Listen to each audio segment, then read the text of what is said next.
흔적이 잡히고 있을까?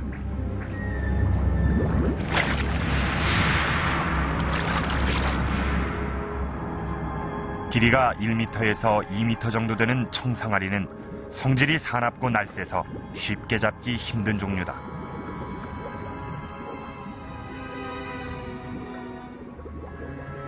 머리 모양이 마치 망치처럼 생긴 이 상어는 우리나라에서 가장 많이 발견되는 휘상어다. 그리고 낚시하기 쉽고 횟감으로도 많이 이용되는 까치상어. 임당 지역에서 출토된 상어도 이 중 하나였을 것이다. 그런데 무덤의 주인공은 왜 상어를 무덤 속에 넣었던 것일까? 고대 사회에 있어서는 이 현대의 생활이 죽어서도 계속된다고 하는 계세사상이 있었기 때문인데, 즉 계세사상이라고 하는 것은 현세의 생활이 죽어서 무덤 속에서 계속된다고 하는 생각 때문에 이 세상에서 살던 물건도 필요하고 음식도 필요하고 의복도 필요하고 집도 필요하다는 생각을 해서 많은 물건들을 집어넣고, 거기에 더 나아가서는 왕이나 귀족과 같은 지배층에 있는 사람들은 노비나 그 밖에 여러 가지 봉사를 받는 사람들의 도움을 받아야 된다고 생각을 해서 사람까지도 같이 집어넣은 거라고 생각되는 거죠.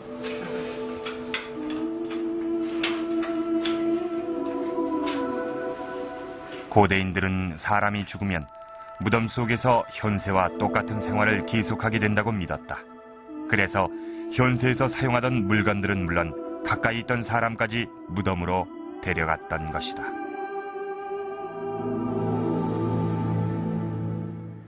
살아있을 때의 생활이 죽은 다음에도 그대로 지속된다는 이 고대인들의 내세관이 이 순장이라는 풍습을 가능하게 했던 겁니다.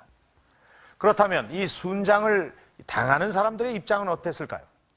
물론 죽음을 쉽게 받아들이기는 힘들었을 겁니다. 하지만 죽음에 대한 그들의 생각도 크게 다르지는 않았을 겁니다. 어차피 다음 세상에서도 주인을 위해서 봉사해야 할 것이기 때문에 주인을 따라 죽는 것을 숙명으로 받아들였을 겁니다. 그렇다면 이 살아있는 사람들의 생과 사를 마음대로 휘두를 수 있는 이는 어떤 사람들이었을까? 임당 지역의 고군들에서 출토된 부장품 가운데 특이한 것이 있다. 주인공의 머리맡에 놓여있던 작은 항아리. 그 안엔 자그마한 토기와 납작한 돌, 그리고 크고 작은 흙구슬들이 들어있다. 앞에 나와 있는 토제품 같은 경우는 우리가 어릴 때 쓰던 그 사방치기라고 하는, 그럴 때 쓰던 그런 것들하고 똑같고, 흙구슬 같은 것도 역시 우리가 어릴 때 많이 가지고 놀던 것이고, 또 그 작은 토기는 소꿉놀이 할 때 우리가 쓰던 그런 것들과 같으니까 역시 장난감을 갖다가 집어넣어서 저승에 가서 또 놀으라고 한 게 아닌가, 그렇게 생각을 합니다. 그럼 아이가 들어있었다는 뜻입니다. 주인공은 아이가 아닐까, 그렇게 생각이 됩니다. 무덤의 주인공이 착장하고 있던 화려한 장신구들. 과연 이 금동관의 주인공은 아이였을까? 금동관의 길이를 통해 그 가능성을 확인해봤다.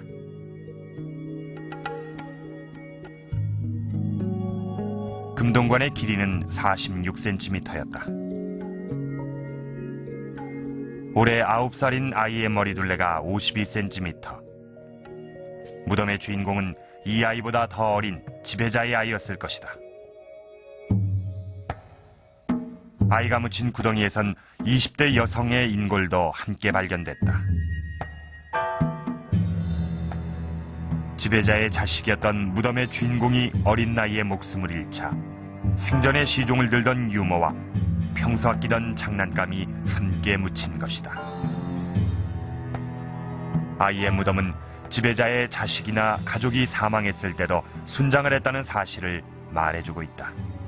요 E385는 그 금동관과 또 흙구슬과 이런 어린아이적인 성격을 가진 그런 물건들이 출토된 고분인데, 여기에 있는 고분들의 축조 순서가 이쪽부터 시작을 해서 낮은 곳에부터 시작을 해서 다시 위로 올라가고 또 서쪽으로 가고 하는 식으로 무덤 축조가 형성이 돼 있습니다. 그래서 한 3세대 내지 4세대에 걸쳐서 무덤이 만들어진 것으로 보이는데, 지금 앞 세대를 지난 다음 세대의 어린이 무덤이기 때문에 다음 세대 아마 아버지 무덤이나 앞에 쓰여져서 지금 현재 이 위치를 차지하고 있는 것 같습니다. 자, 이와 같은 사실은 각 세대별로 무덤들이 가족묘적인 성격으로 계속해서 연이어져 나가는 그러한 성격을 아주 잘 보여주고 있습니다.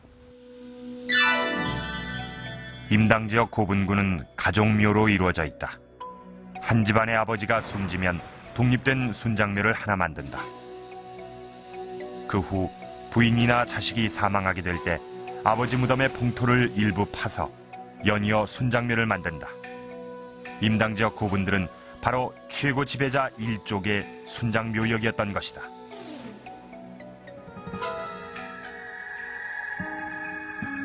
살아있는 사람들의 목숨까지 무덤 속으로 가져갈 수 있었던 절대적인 권력. 경산 일대를 군림하던 지배자들은 어떤 세력이었을까?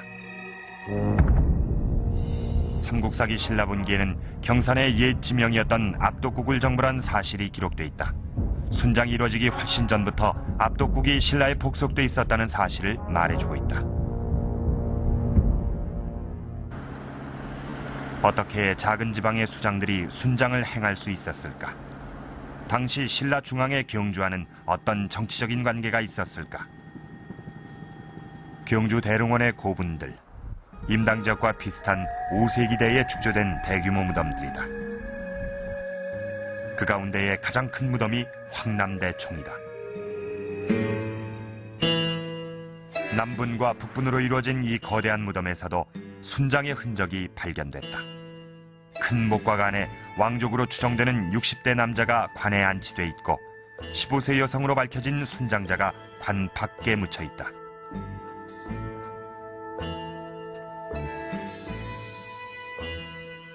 신라에서 최고의 권력을 누리던 지배자의 무덤답게 여지껏 보지 못한 화려한 유물들이 황남대총에서 쏟아져 나왔다.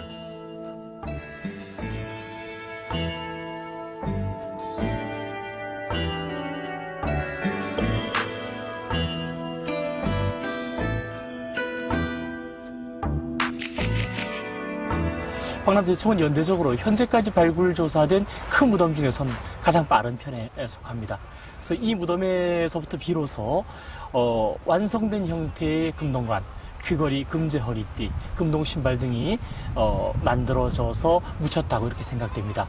그런데 이와 동시기에 경산이라든지 대구라든지 부산이라든지 각 주변에 있는 큰 수장묘에서도 역시 비슷한 형태의 금동관이나 각종 장신구들이 출토되고 있습니다. 아마도 당시의 정치적인 관계를 통해서 볼 때 경주에서 만들어서 지방에 그 순장을 하는 그러한 무덤, 순장주에 하사했던 물품으로 생각되고 있습니다. 화려한 위세품과 순장은 최고 지배자의 상징물이다. 경주의 신라 왕실에선 새롭게 편입된 지방에 대한 정치적 영향력을 유지하기 위해 각 지방의 수장에게 위세품까지 하사하며 순장을 허락했다.